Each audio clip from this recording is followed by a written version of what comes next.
Hello. Mary, Oh, wait, why can't I hear you? Are you muted? testing 1 2, Oh, wait, testing 1 2. let me try again. Hold on. There it is. I just wasn't plugged in well. Good to Nice to see see you. you. Nice to see you too. And yes, absolutely. Share Okay, that scripture. That would be great. we'll find a good spot for it somewhere. Yeah, that's awesome. Hey, Amanda. Usually people trickle Hey, in a Amanda. little Hey, bit. sweet. Hey, sweet. Hey, pleasure to meet you. Nice to meet you too. I will go ahead and mute myself, but I wanted to say hello. Thanks, Amanda. How are How's things, Mary? Oh, good. I'm just kind of, I still feel like it's the beginning of the year. Do you feel that way? No, not at No. all. But it's okay if you are. Okay, so why do you feel like you feel like it's like March or no, Oh, like it's July already? I don't know. I feel like I'm aging. We're going through a lot of home reconstruction, and we Oh, had some damage, and so then we decided to redo more than maybe we should have. Not sure. So my scraping ceilings, removing wallpaper that's been on the walls for 40 years. And ooh. anyway, we purchased my wife's parents' home, and after her mom passed away, and so her dad lives with us. So it's not so, growing up in the home or living in the home that you grew up in is she's trying to make it her own. So we're trying to plan for the future, but I get to do all the fun work. Oh, it's the So my honey-do list. forearms are so yesterday in church and Easter, I mean, it's one of Trying the to raise songs your says lift your hand. hands. I'm like, I don't know if I can lift my hands, at least not for very long. Oh, So goodness. anyway, see, I've I had lots of late nights and early mornings. So I was up even before the women met Jesus. I was with Jesus at 2:45 a.m. Easter morning, finishing painting. Oh my goodness. Wow, that's quite the thing. Oh, anyway, I so that's helped. why I don't feel like it's the beginning of the year. Yeah, no, I that totally makes sense to me. I helped my eldest daughter scrape stuff off a ceiling her whole house, and my Yeah, forearms were not happy. They screamed at me after that for sure. All right, we'll give people about 2 more minutes to jump on. sure. Um, and David is talking about his remodel, so that's nice. I've been going through that too, so I totally understand. Yeah, I'm kind of anti-wallpaper right now. Yeah, I bet. I do put what's behind me here is peel and stick, and it's glorious because when I'm tired of it, I can just peel it back off and there's no wall mess. So yeah, but the kind that's pasted, especially that's Yeah, been it there was 40 years, oh, I don't envy you. yeah, it was a job. Mhm. I mean, it was beautiful paper. I mean, it actually was really in style, but then you kind of rip one side and kind of, well, no, actually, I think my wife was ripping little things saying, "Oh, it's ripped. We have to do the whole thing." No, she didn't do that. She would not do that. I was just making her the enemy. I was actually very nice. I have had a good attitude through most of it, which is kind of I've been glad for that. She's been glad for that. Yeah. I hear you. It's always good to have a good attitude during home improvements.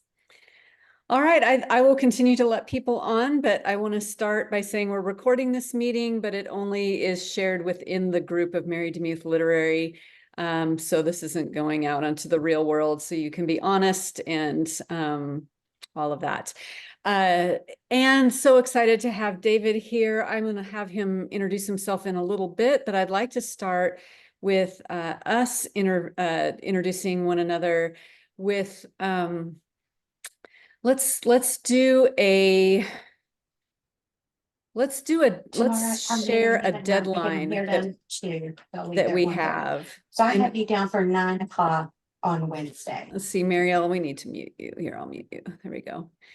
Okay, let's share a deadline that we have that we're dealing with, and then what obviously your name, what you write, and then a deadline that you're battling or working through. And I'll start, and then I'll just go ahead and call on people to make it easier. So I'm Mary, and I'm the head call me and we'll be honcho like, of this. I don't even know how to type. Muriel again. Sorry. Hey, Muriel, can you stay muted? Wait, no, she's still, stay muted, Muriel. Don't unmute yourself. I'm Mary. I'm the head honcho of this crazy organization of folks, and I write fiction and nonfiction. Right now, I'm writing 3 books this year. Just handed in one. I have 2 deadlines now for the next 2. One is August 1st, and that's the one I'm working on, a book of Lent surrender devotional with my art. So it is not only a deadline of writing, but it's a deadline of art, which has me very scared and insecure. And then I have a deadline of January 1st for kind of a flagship book, which I'm really excited about. It is, I have never really written about Restory in book form, which is kind of the whole thing of what I do on my website. And that will be due on January 1st. And so those are my deadlines, and that's who I am. And then I will go to Amanda. Go ahead and introduce yourself and deadlines that you have. Sure. Pleasure to meet everyone. My name is Amanda Florzakowski. I'm CEO and founder of Able Moms International. We are just 3.5 weeks away from our annual conference in Jacksonville Beach, Florida. So that's a huge personal project I'm working through right now. Well, at the same time, when you say 3 books, Mary, I'm like, you are just amazing. I'm working through 1 book right now, Predator Proof Kids. Just submitted pretty much all my preliminary items to Mary. She's been so gracious with me and helping me work through even like selecting a deadline. I have my own personal deadlines, and obviously by this time next year, when we are rolling out MomCom again, would like to be presenting my first book with a publisher. So that's it. Awesome. That's great. Ashley, welcome. You're new. Tell us about yourself and what your deadlines are. Well, I'm glad I get to go ahead and go because I'm probably going to be like the newest person here. I'm Ashley. I am working on my first nonfiction book, and I am working through uploading my proposal into the presentation that Mary gives us, which is, as I'm working through it, so many things are like developing in my idea, and I'm having to like go back and update things. So I probably need to give myself a deadline. But I don't have like an official one, but it sounds like something I need to set up a system for. And tell us, I just love your book and why I acquired it. Tell us what it's about. Okay, so I am writing a book for the family members and friends of people who love someone that struggles with addiction. I'm just discovering that they're a severely overlooked population, the children who grow up in homes with addicts or people who are in relationships with them. And a lot of the information that they're getting out there when they come to people and open up about their loved one's struggles, all the attention goes to the addict. It's like, here's what you need to do to help the addict. You have to do all this. And their hope is getting placed in this person getting sober or recovering. And they're being overlooked, and they're going through all of this emotional stuff and really need to pay a lot of attention to that. So I want to give them a resource, and I hope it'll be a resource for them, obviously, but also for the church to be able to help them get well so that their family can get well and they'll know where to put their hope if that person never recovers or stays sober. Mm-hmm. Yeah, I just love that. And when Ashley and I were looking, and of course she did this before she met me, but we both also looked to find Christian books about this. We found 0.0%, and literally, and that never usually happens. There's always something out there, but a lot of the books in that realm are, they're just secular books. And so they're not written from a faith perspective. So I really appreciate Ashley diving into that space. Of course, it's a hard place to be, but it's beautiful. I'm so excited. I know that book's going to change many lives. All right, Deanna. Hi, everybody. I'm Deanna Schroeds. I am currently writing a book called Uncommon Answers, Believing God for Extraordinarily More. It's being published by Chosen, and I'm very excited. Yes, and so I've worked with David already and super excited. I have a deadline of June 3rd, and I'm right on track. I'm gonna make it, and just steadily working and holding myself accountable and my feet to the fire. So things are good. And so if you are in a spot where you are believing God for an answer to prayer, especially something that's just a desperate answer to prayer, this is the book for you. Absolutely. That's it. Can't wait for that one too. Chris Morris, the man of 3 books in a year coming out. Hi, everyone, my name is Chris Morris. I am not writing anything currently. I do have a couple sort of deadlines. Oh, I write in the mental health and faith space. As a lived experience expert. I have a conference that I am speaking at the end of this month. Disability in the church. I have a 15-minute spot where I'm talking about how to overcome myths related to mental illnesses in church settings. So I have to sort of prepare that. I have some thoughts on it, but I've never actually given this talk before. So that'll be new. And then this is sort of a deadline, sort of not. My next book comes out June 11th. So I have a million things I need to do to prepare for that. Yeah. Yep. And one of your books is within the Baker atmosphere, right? Why don't you share the name of that one? Yes. Yeah. Resilience and Redeemed is with Bethany House. Yep. Yeah. Congratulations, Shauna. Hi, everyone. I'm Shauna Sullivan. I am currently working on a revised book proposal around financial stewardship with my husband, who is currently an investor and working remotely in the other bedroom. We are working on also updating a curriculum of a class that we've taught previously, and I would like to have a revised hard copy of that in the fall. So that's a personal deadline. We're also working on a podcast, and I'm not sure if it will be for the fall or the New Year's, since New Year's tends to be a time people are focusing more on managing their finances and looking at the stewardship of their holistic lives.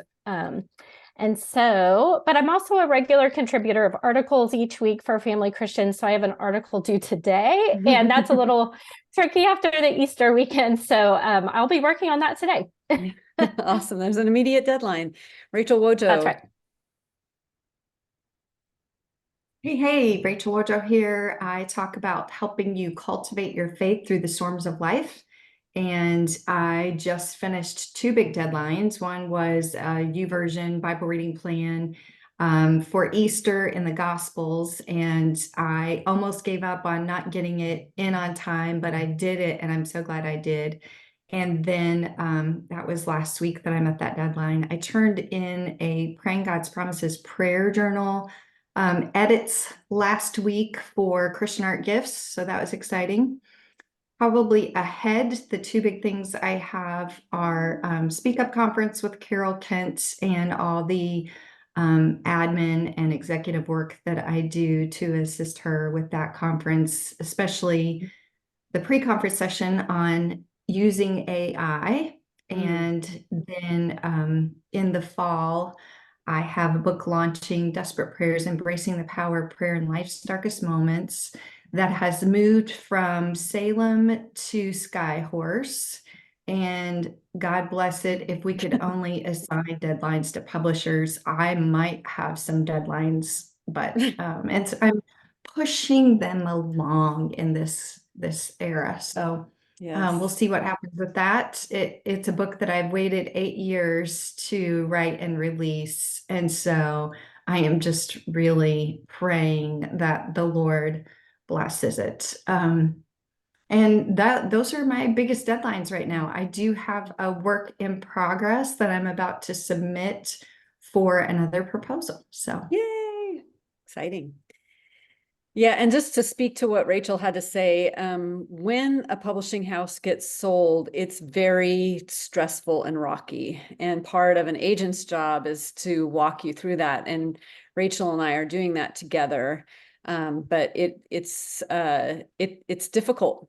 And that's one of the reasons why I like being a shepherd, to use a Southern word, y'all, which I usually don't use, because it can be a very frustrating process. And it's my job to try to also help make sure it's as smooth as possible.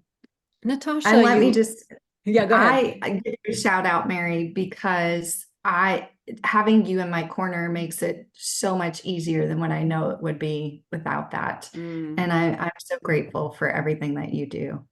Oh, thank you. I appreciate that. Lovely, beautiful Natasha. Hi, Natasha Smith here. I am a grief advocate, so my writing is around grief and faith. So I had, I guess, a deadline like about 3 weeks ago with Black Woman Grief book. Waiting on edits, which are a little late from my publisher, like getting back to me. So, but it's Easter, and so Yeah. it's grace. Extend some grace there. So I'm waiting for edits back on that. And that releases February 25th of next year.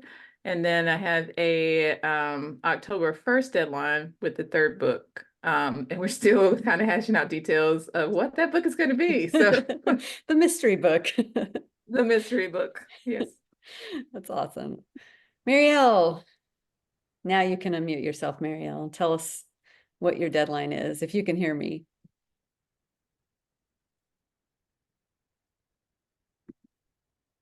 Let's see if I can unmute her. Okay, there you go. Can you hear me? Yes. Okay, sorry. I'm not at home on my laptop, so I'm completely out of how to use this on my phone. No worries. Yes. So what is the what are we saying our next deadline? Yes, and what you write. Okay, so I write Bible studies for women to learn how to study the Bible for themselves, and potentially getting a second contract coming down the pike. So that's yay. And so my next deadline is by June 1st, but Mary style would be 2 weeks before that. So mid-May, I'll be turning in my my Ruth study to my publisher, Our Daily Bread. Congratulations. Vina. Am I muted? Nope, you're good. Because I'm on my phone. Hold on. Hello, I am Vina. I'm rewriting a proposal on resting in God in quiet places and finding the time, carving out the time in our days to be close to Him and to be intimate with Him as we were designed to be from the very beginning, but we've lost that. And in a world full of noise and clutter, we need to carve out just a handful of quiet in each day to do that. So I am enjoying putting some thoughts I've had together in the past, and I'm really excited about this new proposal. Hopefully I'll get it done soon, as I'm meeting Mary next week in Calvin. I'm almost there, Mary, so that's good. I'm very excited about this project.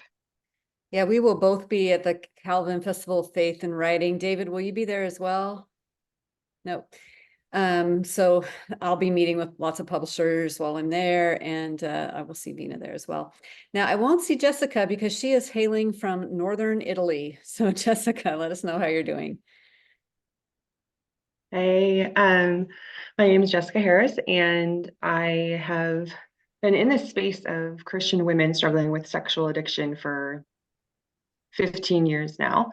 I have a book that released last year, and my husband's in the military, so we just moved to Italy, and we have 3 little kids, so it's been a major muscle movement for us, and just trying to stabilize and get everything done. And in the process of all of that, and that's just kind of feeling God almost. I was just going to say that's within the Baker group as well. That book, Quenched. Yes. It's Quenched. Yeah, just kind of feeling God almost like shifting my heart a bit on things. And so a couple years ago, I had this book idea, and it was just like, it's not the right time. It's not the right time. It's not the right time. So I buried it a bit, and it just feels like it has just sprung forth out of this winter, almost like this time of us moving and all this stuff. And then it just like, oh, now it's here. So I've actually started speaking again over here in Europe, which is like insane. And I actually have my deadline as a speaking one. I am speaking at a retreat in Germany, a women's retreat, at the end of this month. So I'm putting together a talk on finding rest in motherhood, not to steal Vina's thing here. But my hopeful book idea that I'm still working on is all the ways that we can run from rest. So whether that's like escape, like how we escape instead of actually resting, we're actually running.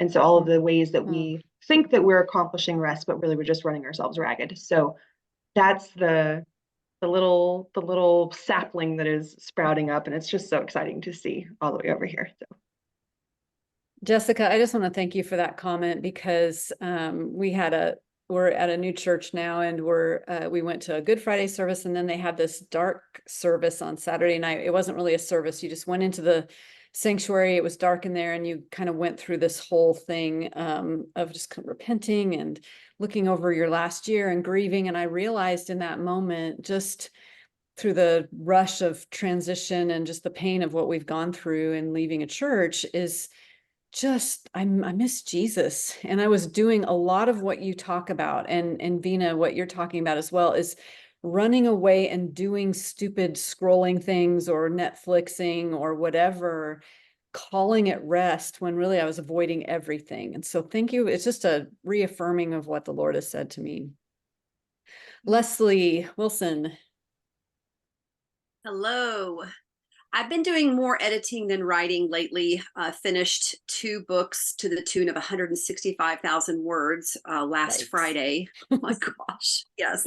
But I write in the space, write and speak, and have a Facebook community in the space for women 40 and older to really find community and like-mindedness as we face all different changes in relationships, kids going off to college, aging parents, certainly with our health, and then also with work and passions and interests. It's just something new and different to navigate than maybe we had in our 20s and 30s. So that's the space I'm at. Unfortunately, I don't have any real deadlines in those areas.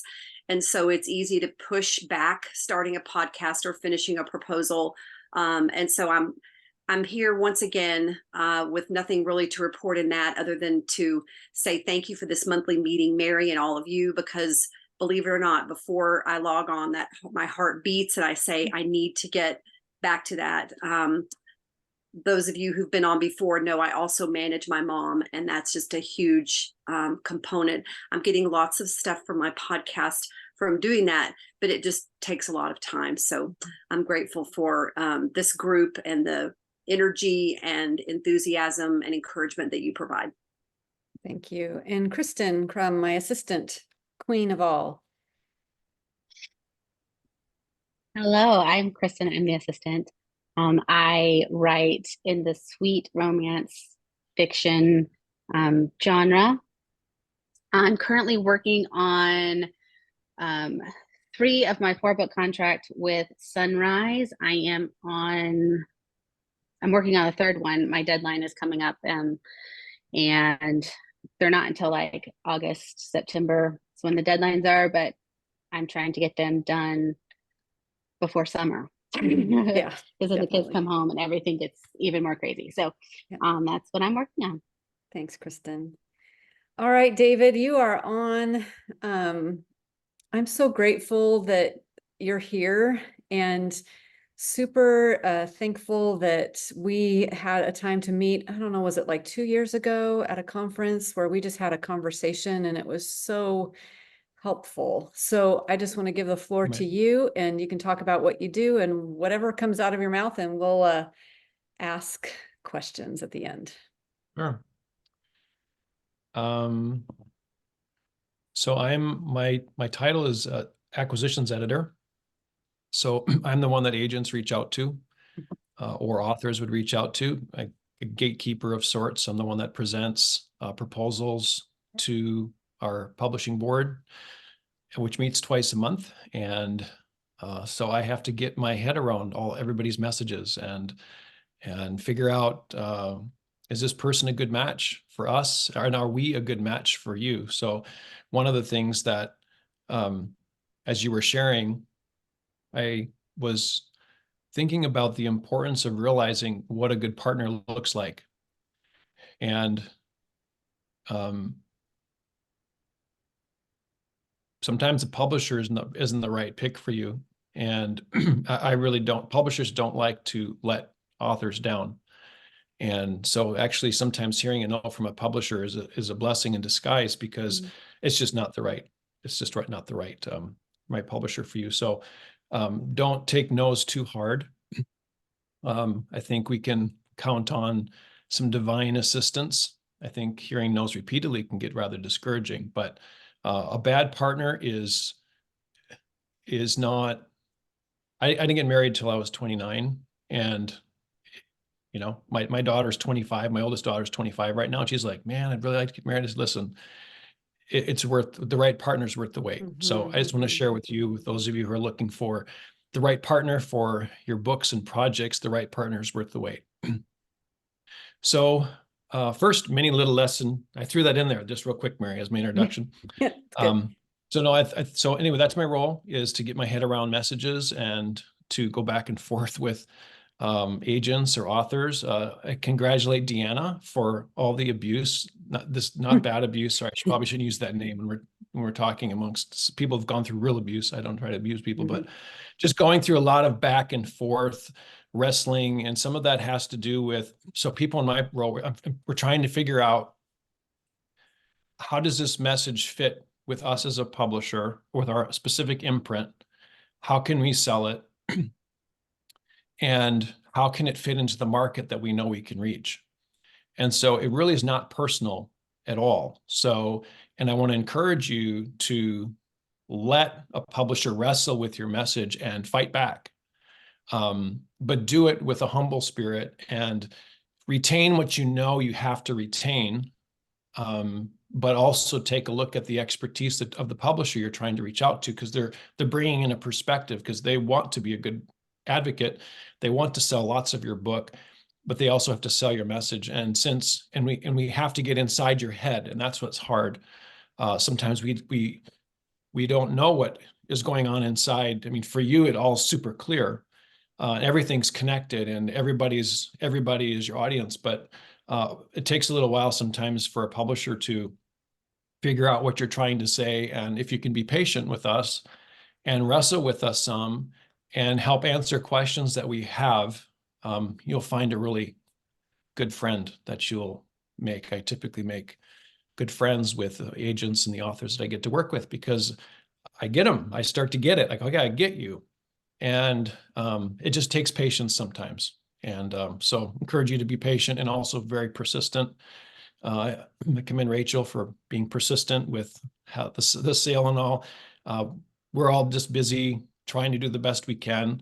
So reminders are one, to me, I don't mind.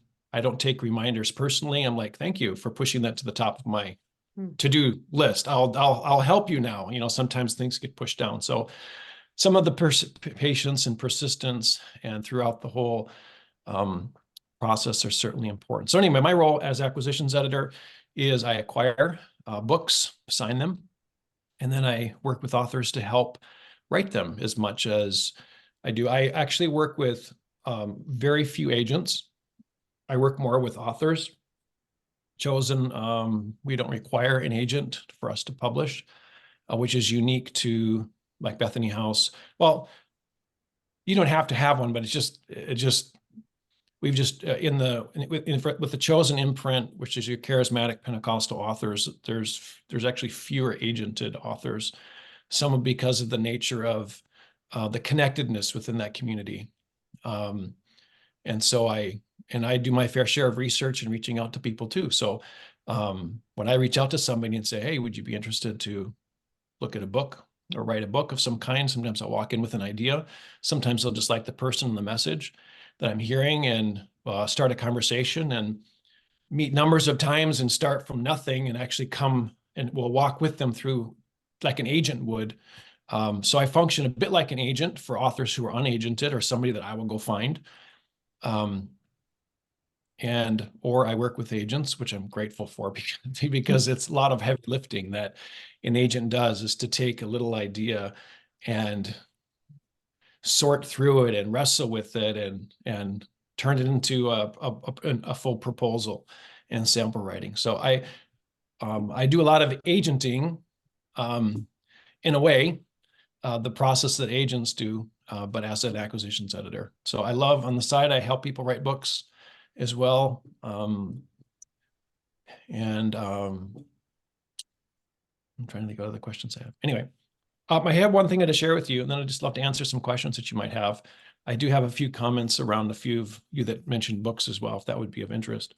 Also, can you just give a quick tutorial of where you are in the structure of Baker, Bethany, Sure. all of that? Yeah. Yeah, for sure. Thanks, Mary. So within Baker Publishing Group, there are 6 divisions. 2 of them are based in Minneapolis, Minnesota, and 4 are in Grand Rapids.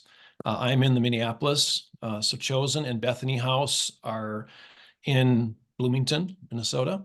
And my Bethany House peers, I'm at home right now, but my Bethany House peers we're all in the same area.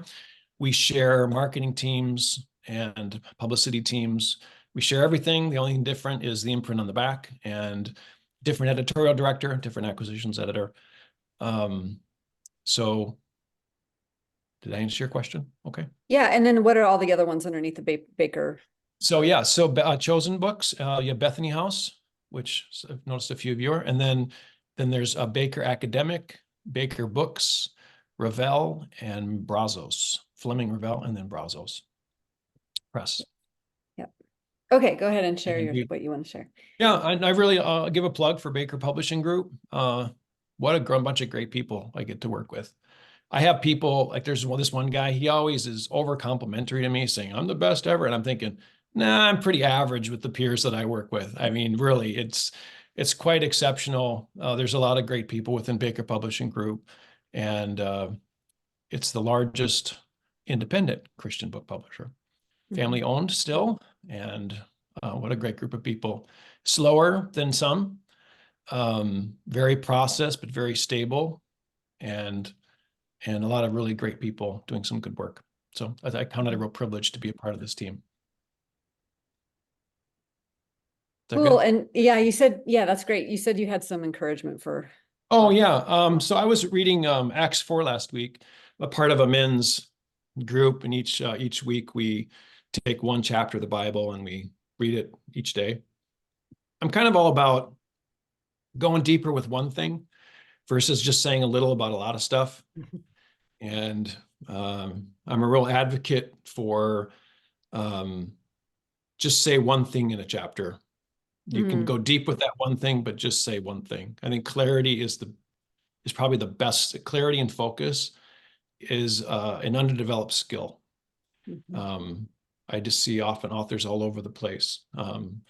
But man, just knowing what you have to say and having a great deal of clarity around it and just staying phenomenally focused and aligned on that is something that I value in writing and in public speaking, but also in the way that I interact with the Lord. I just like, Lord, let's just give me one thing and let me take one step forward.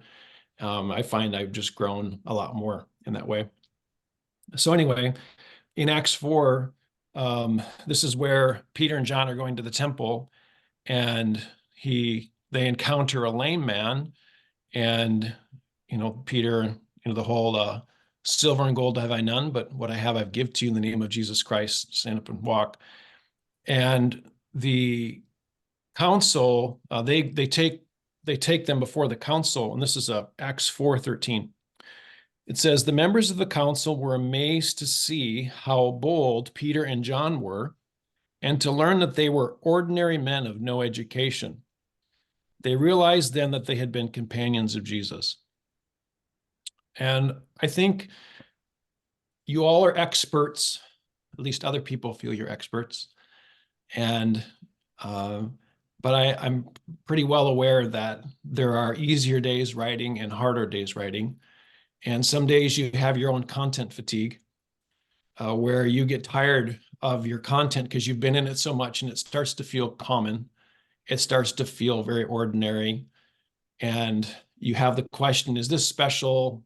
You're just not as excited about it. You don't see its impact because you've been focusing on it so much, and you're not seeing the transformational effect on it because you're just working it into your life. You're becoming your message before you're sharing your message. So you're wrestling with it, and the Lord's testing you and working your message out that way. And so it can feel, and then you can have people say stuff like, they use the argument that, you know, if you if you're not credentialed, you can't talk about mental wellness. If you don't have a pastoral degree, you can't explain things in scripture, which is completely nonsense of an argument. But people will challenge you and the education that you have, or lack of one, to get around the words that you're speaking. And so I just want to encourage you that it's really not about your education or your qualifications as it is what you've received from Jesus himself and your willingness to share it. And I love that passage. Then they realized that they had been companions of Jesus. They realized that they had been with Jesus. And don't let your own lacks, whatever those lacks happen to be, don't let other people pull your chain by calling out things that are missing because they're intimidated or they're called out or they're subjecting themselves to comparison. But you go and you share your message with all of its strength and all of its power, but also all of the weakness that you have and the incompleteness of it all. I don't think that books need to take people all the way there. They just need to help them open their eyes to something, decide to go all in, and help them take the first few steps. And if you're doing that, I think that's a win. And that's as much as pretty much God does in our own life anyway. He just gets our attention. He says, you're going to be all in or not? Okay, I'm in.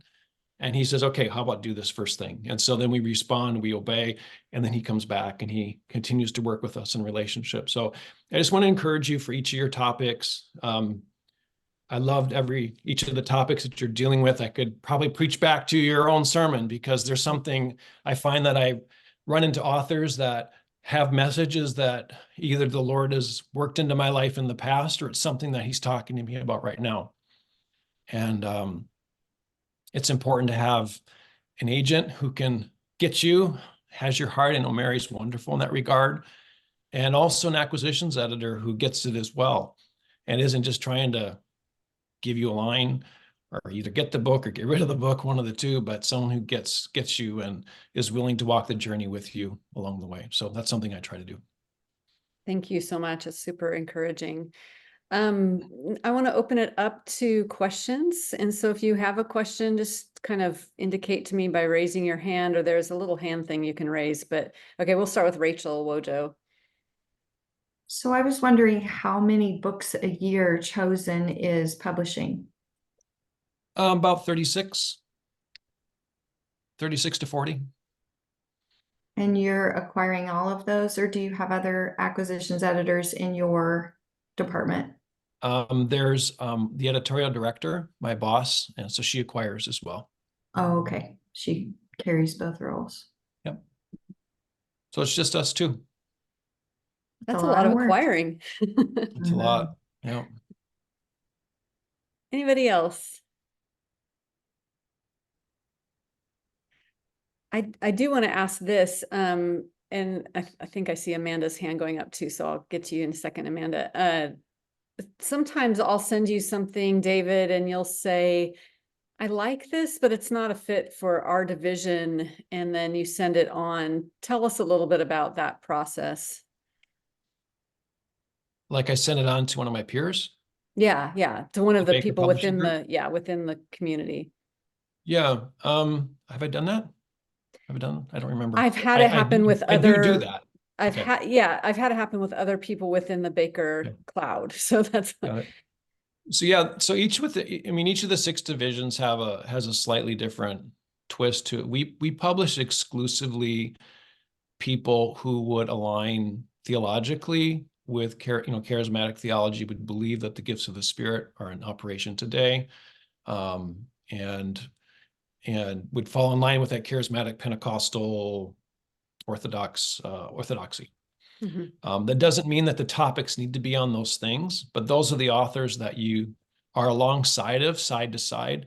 So I've had people that don't do any research on Chosen, and then I'll respond and I'll do a little research on them and realize that they're part of the Pentecostal Church of the USA, or I'll say, hey, love your book. I don't have a problem with your theological leanings, but I think you might have a problem with some of our authors that we're working with. In fact, the people that you might want to get endorsements, they might say, you need to really watch out, because there's some strong feelings of toward charismatic Pentecostal theology, and in some camps we're heretics. So typically, if I recognize either that the topic doesn't work or theological is not a good match, then Bethany House would be someone that I'd refer to, or maybe Baker Books does more some business kinds of things. Ravel is very self-helpy kind of things. Of course, Baker Academic I think I've referred 2 books to Baker Academic, but that's a whole different ballgame. Yeah. So yeah, I mean, we're all friends. We're all on the same team. They're peers of mine.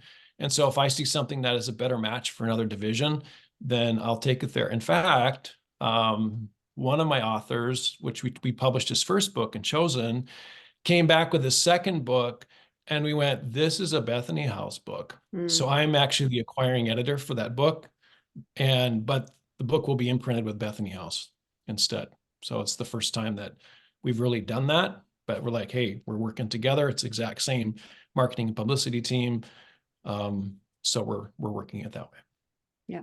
But I'm constantly taking a look at Baker Publishing Group as a whole, not just me. At least that's the way that I operate. Not everybody does, but I try to do that. Yeah. Amanda, did you have a question? Yes, ma'am. Thank you for sharing that encouragement with us early on about making sure that we're with the right partner and not taking it personally. Other than aligning with theological teachings, what makes it enjoyable? What 2 things make it enjoyable? Not just that everything aligns with us as a partner, but what makes it enjoyable for you as an acquisitions editor to work with someone? Good question. Amanda, I'll get to your question. I did want to say that one thing, the way that Chosen has been different than, say, some of our competitors. Again, they're friends of mine at Whitaker House or Destiny Image or Charisma. Chosen historically with the editorial director who retired a couple years ago, is she really saved a lot of charismatics from some errant teaching. And so everything that we do is very grounded in the scriptures. We make sure that, obviously people can still disagree on how we interpret the scripture, but I think Chosen Books has saved many a charismatic Pentecostal preacher who's just kind of saying stuff, trying to write stuff, but isn't grounding it maybe like we should. So I would say anything that we do within Baker Publishing Group, we're really looking to ground it well in scripture. And we stay away from fringe kinds of teaching and anything that can. So I just wanted to mention that about Chosen, something that we're very strong editorially. Baker Publishing Group as a whole is very strong editorially. Now, to answer your question, what makes it enjoyable? I really like to have fun and to be creative. I like personally being collaborative. Not every acquisitions editor is. I enjoy the collaborative process of getting into the head of the author. And here I'm working with these messages. And the verse in scripture that scares me the most is the one that talks about how teachers will receive the greater judgment. Yeah. It scares me to no end.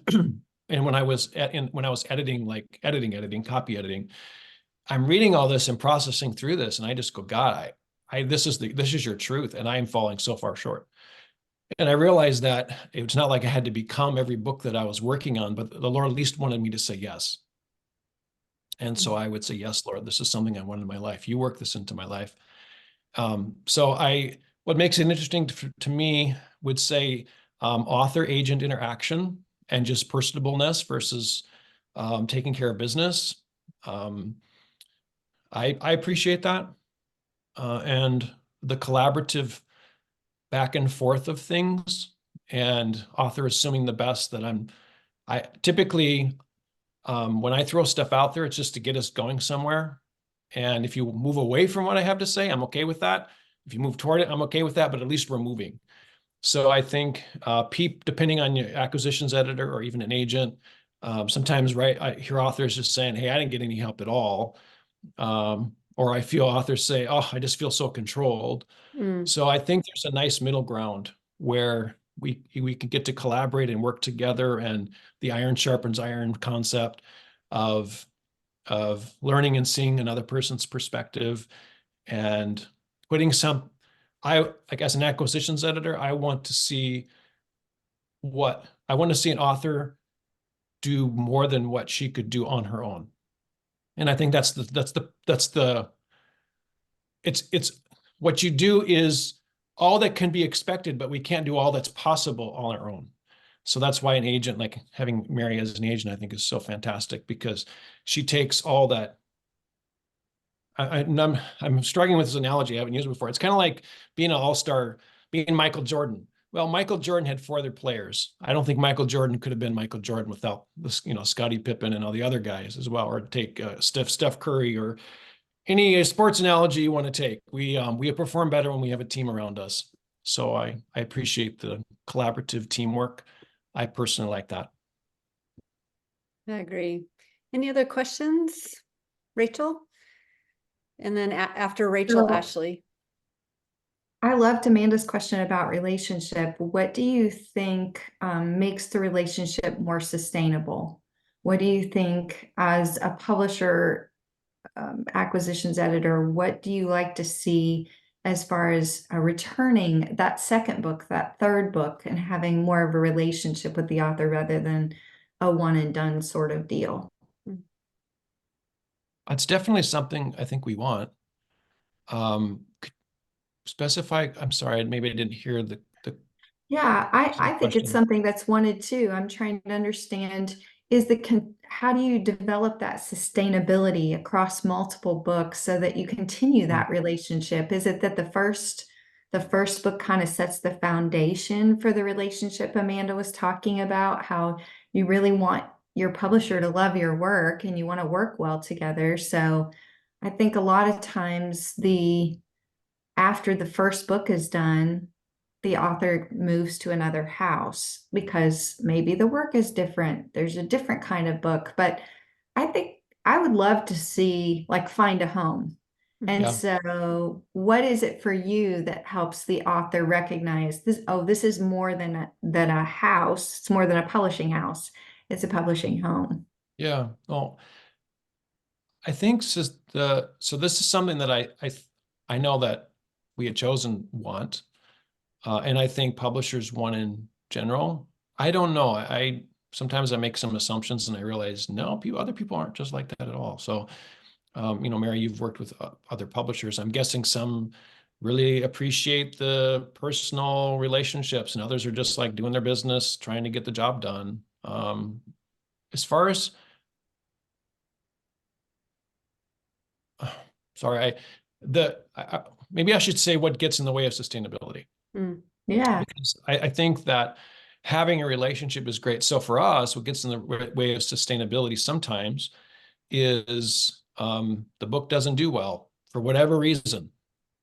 And so coming with book 2, or for, sometimes it's lack of author. Like, we get pitched a lot by agents and author stuff. And I find that authors often don't come through with what they promise. That to me ticks me off, to be honest, because I walk into a pub board with promises and I say, this is what the author's going to do. And then the book comes out, and like, I had an author who has a massive platform.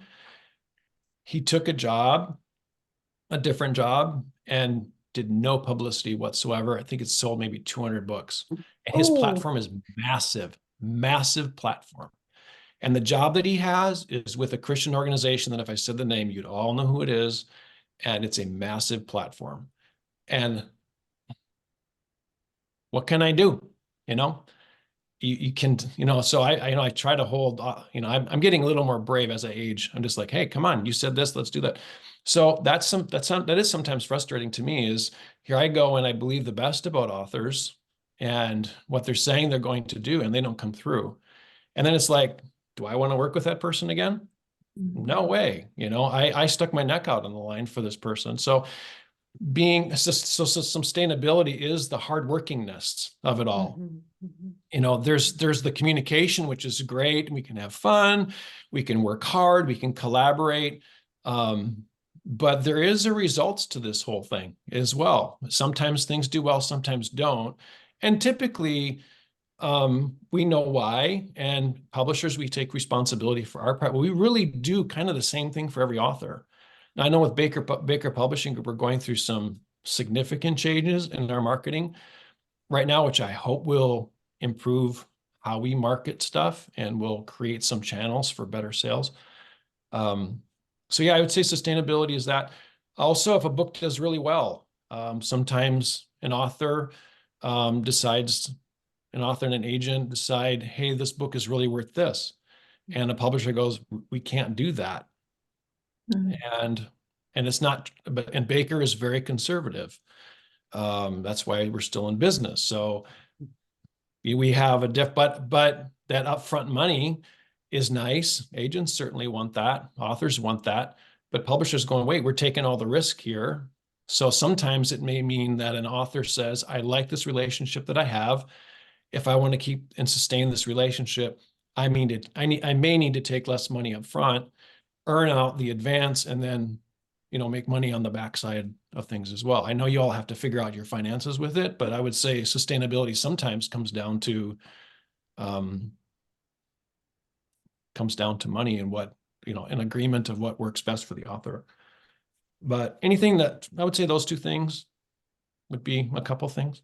Yep, it's good. Let's see. Stay humble, stay communicating. Yeah. You know, work hard.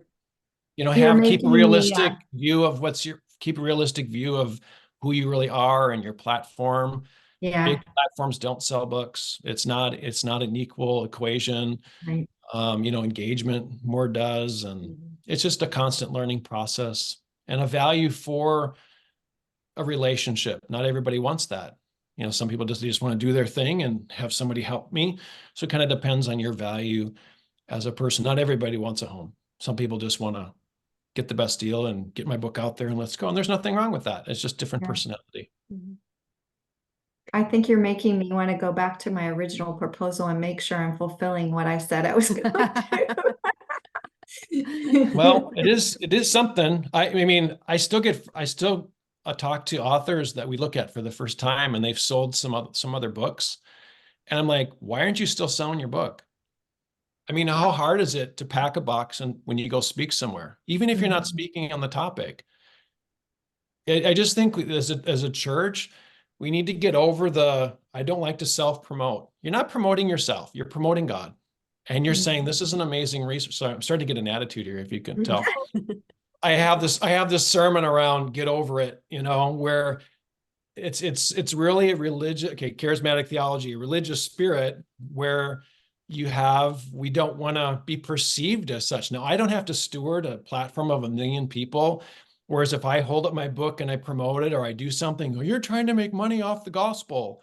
So I know there's haters out there like that. At the same time, you all spend so much time on content that you believe that God has given to you. Please talk about it. Yeah. Please bring all of your books wherever you go. Please, you don't have to be this used car salesman and bang people with it. But when something comes up in the news, say, hey, I wrote about that in chapter 3. This might be helpful for you. I will, when I used to work at Best Buy Corporation, which is here in town, and I wrote training for products and sales. And I was shocked when we did sales training that they said people will walk into the store with cash in their pocket, literally cash in their pocket, not just a card, prepared to buy. But because they were not asked for the sale, they leave the store empty-handed. I mean, statistically, this is the case. And I think that's the case with all of your platforms as well. There are people who need to hear the message that you have. You don't even have to try to find them. They're already a part of what you're doing, but either they've forgotten, or you haven't brought it up in a while, or they haven't had that need yet. So all of a sudden they experience grief, and they haven't had any grief in their life yet. But now they know Natasha has something to say about this, even though they've known her for a while and they just haven't been paying attention. So when a tragedy happens in the news, you can say, man, my heart goes out to these 12 people. This happened. If you're struggling with this is a great help. That will be helpful for you. And that's it. Be done. But ask for the sale. And I think authors need to realize they're not just writers, but they a bit of evangelists for the message that they carry. I hate cold call evangelism more than you have any idea. I'm a teacher. I don't like inconveniencing people. I don't feel like I'm pushing stuff on people. And I know none of you like that as well. But there's a difference between pushing something on someone and offering a Band-Aid to someone who's bleeding. And or simply telling them what's on the menu. When you go into a restaurant, you want to know what's on the menu. And it's your choice to not have the chicken wild rice soup, but have the Reuben instead. But at least you knew that you could have if you wanted it. And maybe you're going to come back to that restaurant in 3 weeks, and then you want the other item that you passed by. So just keep what you're sharing in front of people. Don't be afraid to ask for the sale. Don't be afraid to share what you're sharing about it. I know you have convictions around it, so just continue to talk about it so that others are aware. Be confident with your message. God's entrusted you with something, so be faithful, not just in the writing, but in also the sharing. Wow, thank you. Let's go to Ashley. I talked a lot. Yes, Ashley, go ahead and ask your question. Great job. Sorry, I got on a roll there. No, I'm going to take some water. You're good. I need to put y'all in my pocket when I'm sitting down to do the work. No, I appreciate the encouragement. I'm taking away a lot from this. I'm curious. I want to kind of go back to the partnership piece, because I'm kind of early in the process, and I'm hopeful that, I'll get some different offers, but what's my responsibility as the author to look into which publishing houses would be a good fit for an idea or my idea? Like, how do I do that? Other than I know you look at books that relate or resonate, and then you can kind of see who represents those books, but how else can we go about that? Mary will really help you with that, which is great. She'll know, hey, this publisher works like this and that. And she's got great experience that will help you to know who to approach.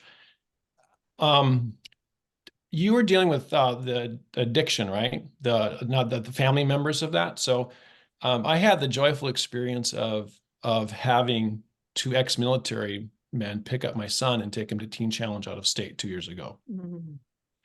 The worst day of my life. And March 3rd of this year was his 1 year of being out. He's 17, doing very well. And so I was the audience for your book. And my kids were the audience for your book. There's a lot of Praying for Prodigals.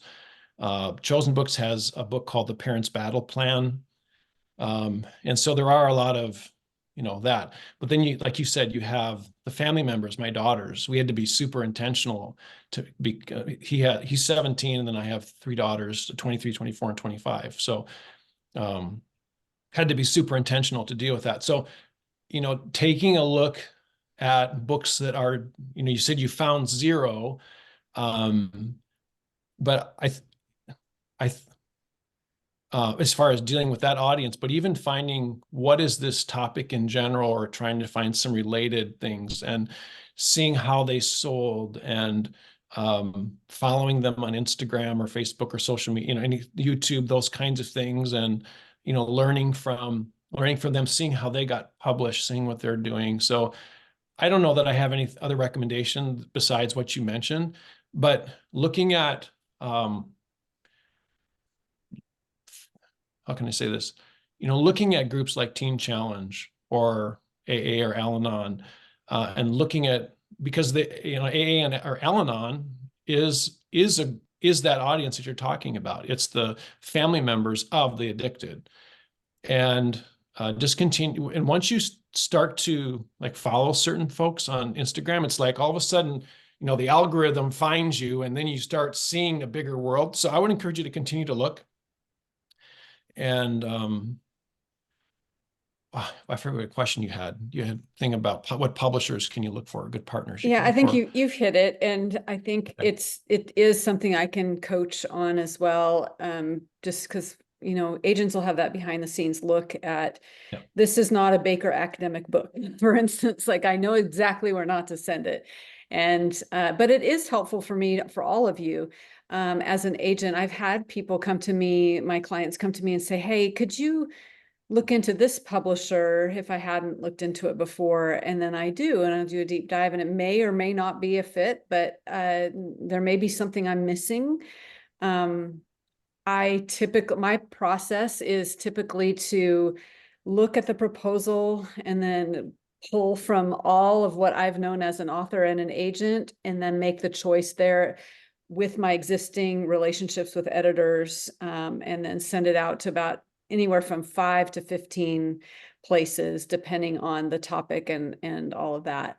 And usually I'm pretty good at it. I'm pretty good at discerning what is a fit and what's not. I'm sure I've had misses, definitely, don't get me wrong, where they're like, this is not a blank book. Like, oh, darn, I was trying. But that's because I'm a fairly new agent, so I don't have 100% knowledge of everything. But yeah, that's my job, and I will help you do that. It is 2:00, guys, and I want to honor your time. Let me pray for us. And thank you, David, so much for jumping on. So let me pray. Jesus, thank you for David's heart. Thank you for the work that he does. I pray you would flourish Chosen Books. I pray that Deanna's book would flourish and sell many. I pray for all of our books, that you would prosper them and bring blessing, not for our sake, but for your glory and for the sake of building into the lives of people in the kingdom. We give you all those deadlines that we're carrying, and we also give you the things that we're carrying that aren't deadlines. It's the burdens and the fears. We lay them down before you, we surrender them to you, and we ask that you would carry them for us today.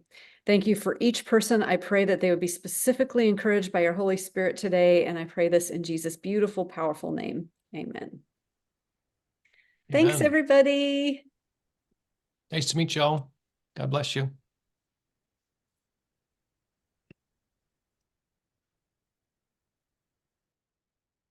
Bye, everybody. Bye, Kristen. Do I need to say anything to you, Kristen? Do we have any business?